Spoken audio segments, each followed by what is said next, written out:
اسلام سے ہٹنے لگے۔ حقیقت تو یہ ہے کہ یہ مسلمان تھے ہی نہیں، ظاہری طور پر کلمہ پڑھتے تھے، خود کو مسلمان بتاتے تھے، اب انہوں نے اسے بہانہ بنا کر اسلام کو چھوڑ دیا۔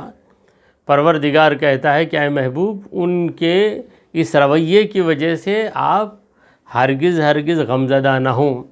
انہم لن یضروا اللہ شیئا، یقیناً یہ لوگ اللہ کا کچھ بھی نقصان نہیں کر سکتے۔ یعنی یہ اگر اسلام کو چھوڑ دیں اور مسلمانوں کی مذمت کرنے لگیں، کافروں کا ساتھ دینے لگیں، تو اس کی وجہ سے کچھ نقصان ہونے والا نہیں ہے۔ انہم لن یضروا اللہ شیئا، یہ لوگ اللہ کا کچھ نقصان نہیں کریں گے۔ یرید اللہ اللہ یجعل لہم حظا فی الآخرہ، اللہ یہ چاہتا ہے کہ ان کے لیے آخرت میں کوئی حصہ مقرر نہ کرے، یعنی اللہ تعالیٰ ان ظالموں کو آخرت کی ہر نعمت سے محروم کرنا چاہتا ہے، اسی لیے یہ لوگ کافر بن رہے ہیں۔ اگر آخرت میں ان کا حصہ ہوتا تو یہ ایمان پر قائم رہتے۔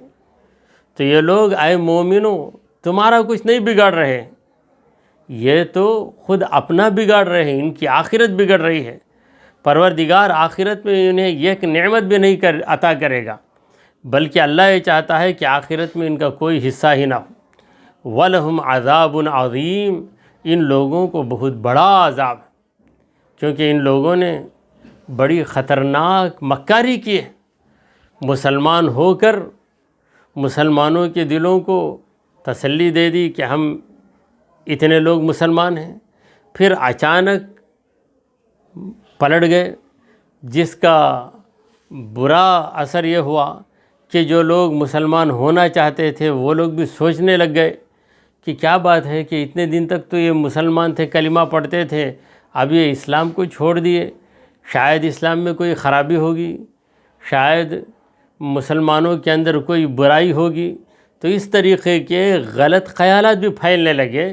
تو انہوں نے جب ایسی مکاری کی تو انہیں جو عذاب دیا جائے گا وہ عذاب ہلکا پھلکا عذاب نہیں رہے گا، عذاب عظیم، بہت بڑا عذاب ہوگا۔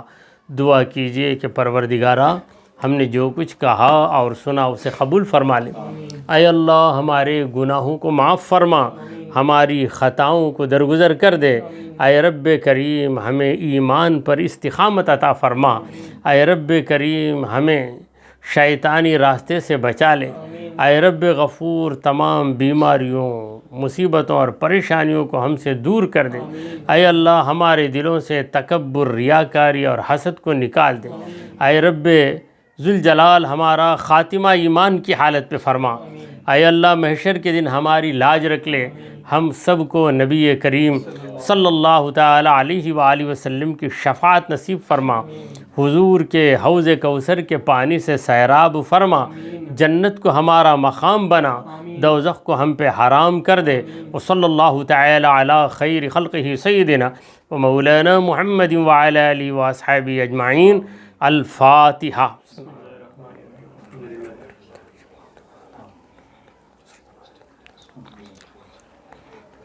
قل هو اللہ احد اللہ الصمد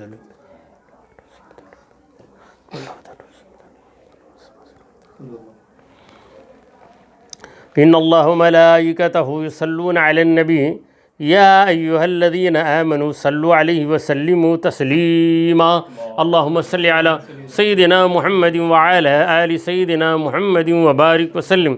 سبحان ربک رب العزت عما یصفون وسلام علی المرسلین والحمد للہ رب العالمین۔